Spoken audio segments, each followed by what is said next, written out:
Hi, I'm Debbie and welcome to Divine Destiny with Debbie. Today I am reading for January 5th through the 11th, 2024. Happy New Year to you all. Lots of changes this year.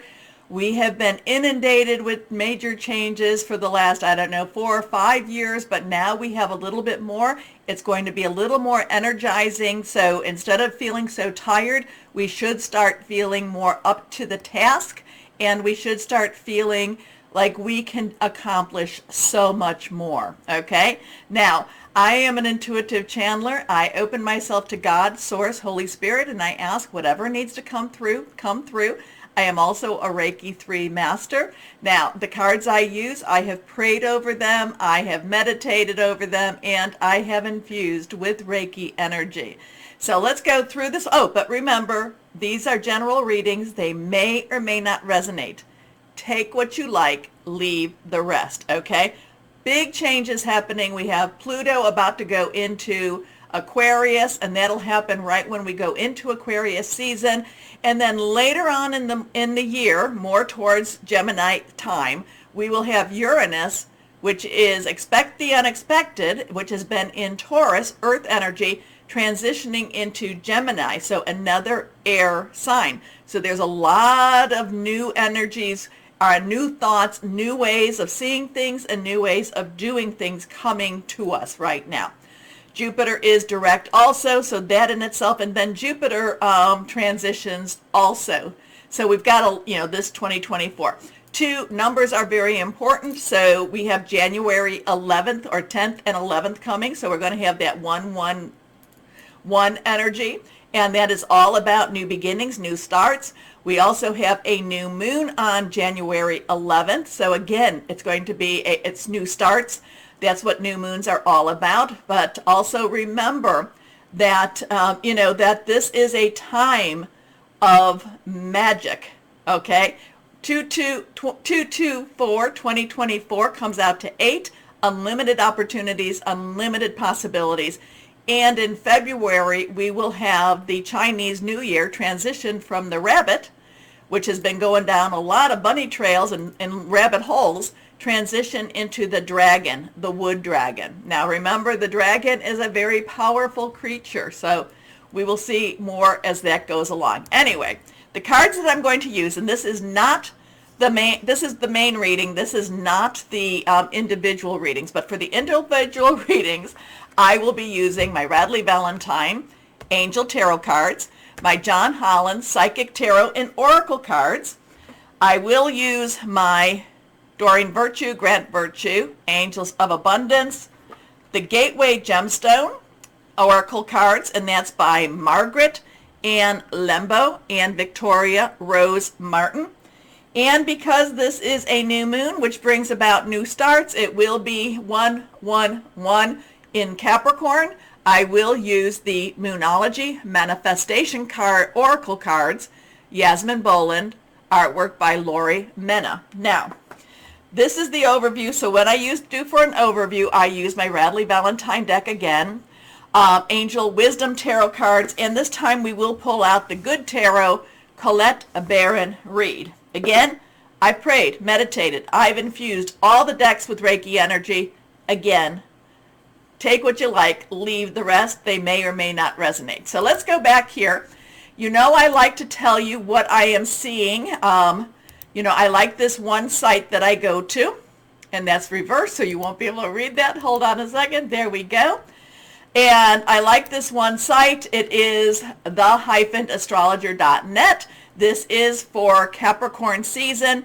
We know that on the 1st and 2nd of January, depending on where you are, Mercury has gone direct at 22. So choices, decisions, pathways.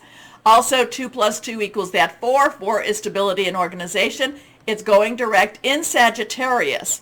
Now, we also have, Mars crossing that galactic center, which is kind of crossing the void.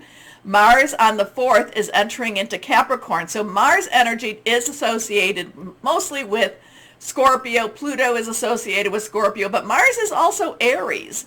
So, it is the warrior god. It is the one that gets things done, whether that be good or bad. Capricorn, again, earth energy. So now we have, so that all of this was going to kind of connect together. Mars in Capricorn, again we have that 4, is sextiling with Saturn and Mars. Capricorn and Saturn do well together. We have that 4 again, that 4 which is, like I said, organization, leadership, stability. So that in itself is good energies. This should actually wind up, now that Pluto is about to leave Capricorn, Capricorn should start to feel actually all of us should start to feel a very lightening of our spirits. And before Pluto has to transition out, Pluto needs to clean up his mess, okay? So having this Mars in Capricorn, Saturn in Pisces, the 4s in itself on the 9th, is going to help with that cleanup. Now we have the 10th of January. Now that is Capricorn is trining with Uranus in Taurus, 19 degrees. Now when we look at the tarot, 19 is the Sun card. So I do feel we have that Sun energy, that good job. Hey, this is one of the best cards you can get in the major arcana in the tarot. So I do feel that that is going to be a very enlightening time for many of us. Mars, again in Capricorn, 5 degrees, is trining with Jupiter in Taurus, 5 degrees. So earth sign, Mars, like I said, warrior, getting, just basically getting in your face. Jupiter is about, good luck, it's good fortune. So there's a lot of things. I really feel, especially around this 11, give or take 3 days, new moon, 20 is the judgment card, or the, or the new beginnings card in Capricorn again. So this is supposed to be an extremely strong time for everyone. It's going to be a very positive time. Now, it doesn't always mean, just because we're going to have positive changes, it doesn't always mean that it's going to be easy changes. But it is something that, we're going to be very up to the task. And the thing about this, Uranus in itself around the 26th, about 26th, 27th of January is going to go direct. So right now, Uranus is really more what we would call stationary, okay? It's stationary retro. It's getting ready to move into that direct mode. So Uranus in itself, Uranus is looking at what kind of changes, what needs to be done, okay? And it's always interesting because the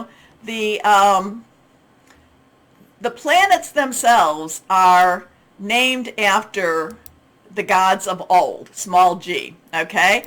And the interesting thing about the gods of old, all of those are are named Roman gods, except for Uranus. Uranus is named after Greek, not necessarily part of the god. I mean, Uranus was before the Titans even. So there's a lot of old energy with Uranus. Uranus didn't like his children, so, interesting times as always. But around that 11th, I am going to say I do feel it is going to be very positive, very pushing, it's going to be a time of kind of the magician energy and the time when we can manifest major changes. Okay, that card has fallen out. So let's see what else we have. Higher power, Holy Spirit. What else do you have for this week, January 5th through the 11th? Or what else do you want to say? How are we beginning our new year?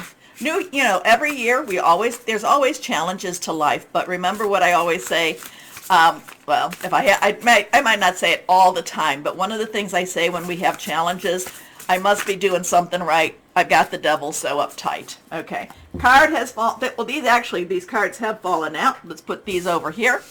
Let's see what we have with this. This one is reversed. To me, reversed cards have a very strong energy. They're a little bit more, hey, please pay attention to my message. So we have right now the 7 of air. So the 7 is a divine number. Numbers have meaning. 7 is a divine number. It is a divine umbrella. It is a divine protection.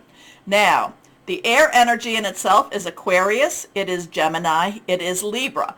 So, we're talking about all of these signs. Aquarius is right around the corner. Pluto is going to be going into Aquarius.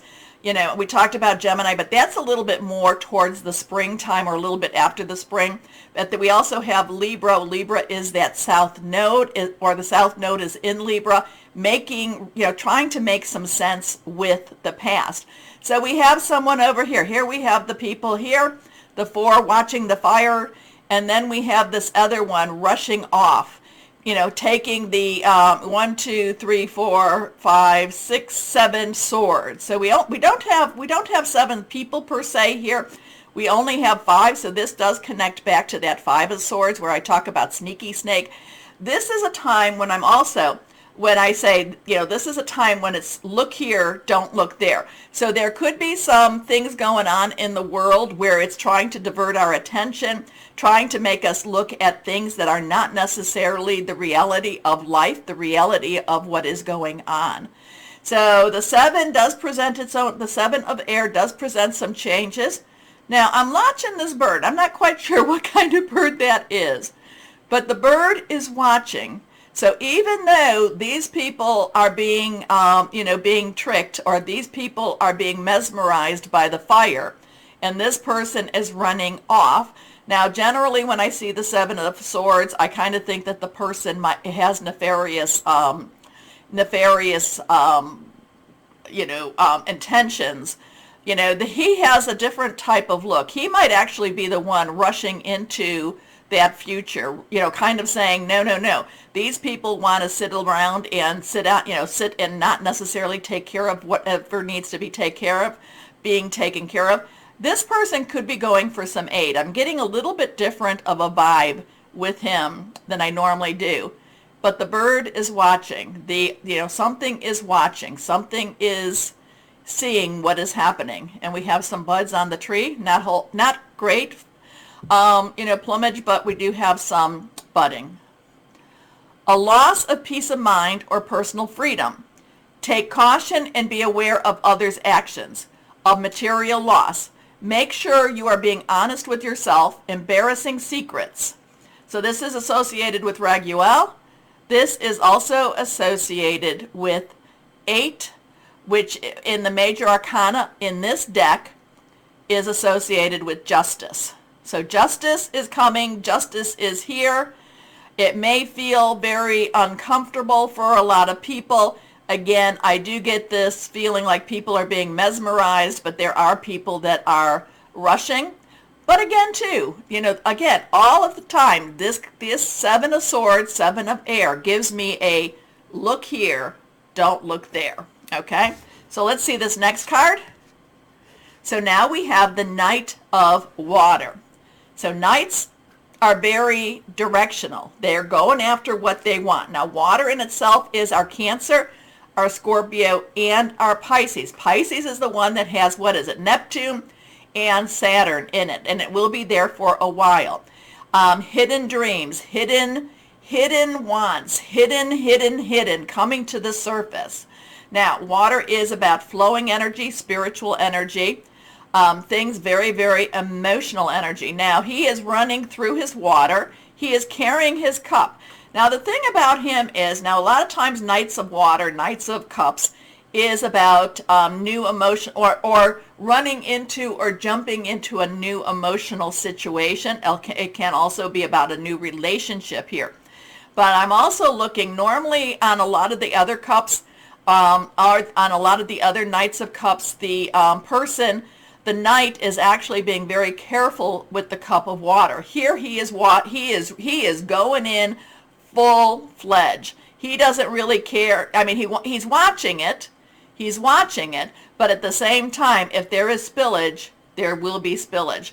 There is a lot of rushing water around him. And the horse is not necessary. I mean, the horse is rushing through the water also. And it's interesting too. While he has his eyes on the cup, the horse is watching us. The horse is saying, "Look to me, watch me. I know something." Romantic, flirtatious, introspective, fickle, falling in love, being swept off your feet, a sudden love affair, a lack of balance in a relationship, situations or topics that make your heart flutter, a love of art and poetry. So again, it kind of goes into, if these people are being mesmerized, we're just our emotions are just sweeping us off our feet. We may not necessarily be guided by logic as much as we are being guided by emotions. Next card here. This is again reversed. Now we have the page and we have the page of air. So page again has an underlying energy. If I tell you the underlying energy of a knight is actually fire. Aries, Leo, Sagittarius. This is cups, like I said, Cancer, Pisces, Scorpio. So the underlying energy of the page is actually an earth energy. So that is our Capricorn, Taurus, and Virgo. But the page is page of air. So that has this air, which is that Aquarius, that Gemini, and the Libra. Now, he's kind of contemplative. I do love that he has his shoes on. I do love that the butterflies are all around him. Usually a page will bring about a new beginning, a new start, sometimes in your job, sometimes a new chapter in your life in itself. He is thinking things through, making some plans. He is not necessarily ready to make some changes. He's not rushing into anything at this time, but he is very contemplative and he is ready. He is ready. He knows what he wants to do. And there's these butterflies, which are have a lot to do with blessings around him as he moves forward. Logical, perceptive, insightful, blunt, an exciting intellectual challenge, brilliant insights, information that you need but might be challenging to receive. Review all documents very carefully. So in a way, we have between the knight and the page, we go back to this. We have the one that's all very emotional, rushing in, not caring whether or not the emotions spill over, I shouldn't say not caring, but basically, showing the emotions. This is what's going on. And at the same time, we have this. So we have the emotional time, the spiritual time, we have the intellectual. And again, he's contemplative. He is making some plans, but he is also pretty secure in what he wants to do. Okay. He gives me, actually, for a page, he gives me a lot of, I don't know. I have a lot of confidence with this page. So we've got something going on.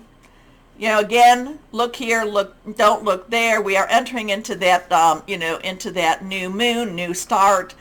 There might be some, some people, energies, some situations trying to bring us to bring the world into a heightened emotional stage.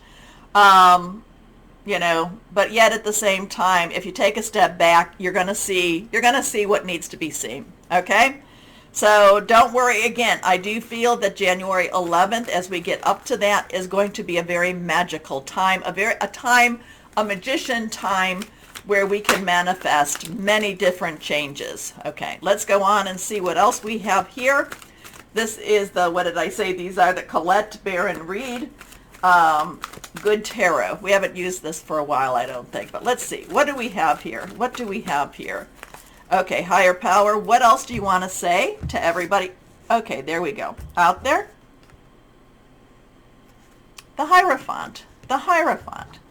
Interesting with the Hierophant, because the Hierophant gives me kind of different vibes. Now, the Hierophant is associated with Taurus energy, earth energy. This is also a 5. This is Major Arcana. Major Arcana, 5 is about change, positive or negative changes. We have this, what looks like an angelic priestess in many ways. She has her altar. The Hierophant to me is always about the discovery of the business of religion or the business of government. The Hierophant tells you to look at what are the rules. Do you want to follow these rules? Are these rules even valid? Is this a rule just because I say so, or is there actually something behind that? I do feel that the Hierophant does try to control. I do feel that the Hierophant is somebody who I don't necessarily feel comfortable with. So it's kind of like when the Hierophant comes into play, it's kind of like, like I am putting my dome over you and I want to get out before the dome descends. Okay, so Hierophant energy, interesting in itself. Never really looked at her before. So she's got the cup, she's got the oil for anointing, she's got the feather for air, she's got the the fire. So she's got her earth, she's got her water, she's got her air. I know that that's writing, but that's air is communication also, and she's got the fire. Now, what is she doing with it? She's holding on. She's holding on to something above it, but she does have her angelic. So not quite sure where we're going to go with this. Not sure if this is something to do with, like I said, the business of religion or the business of government. Either way, she's a very interesting character. Like I said, normally I'm not a fan of the Hierophant. She is bringing something mysterious about all of this, though. She's bringing something mysterious, and she's trying to say in many ways, look at me. I want to show you. I want to tell you. She's just interesting in itself. The star, the crescent, but yet put in a different way. Could be even the horns of the bull. Interesting. There is a sun behind her. Just a lot of stuff going on. Okay. Not quite sure where we're going to go with her. Maybe that'll come as we move forward. Again, I'm not necessarily a fan of the Hierophant. I find that the Hierophant likes to control, likes to try to get people or try to control a situation, and there's a lot of loss of free will. Okay, so we'll see what we have to see. I do think we have, I do think that we are going into major changes. I think we will be energized with for these changes. Okay, hope that makes sense. Anyway, now I will be doing my videos, and they will be coming out probably more tomorrow, being Wednesday the 3rd, but we'll see. Maybe I'll get them done today. Okay, do me a favor, and again, thank you. Happy New Year to you all. Please do me a favor, hit the like button. Go just like, share, subscribe, click on the bell for notifications. I appreciate it. It really does help. And also, if you're watching me on Rumble, rumble me. The most important part to remember, especially for this new year, is always know that you are loved. Stay shining and be blessed. Bye-bye.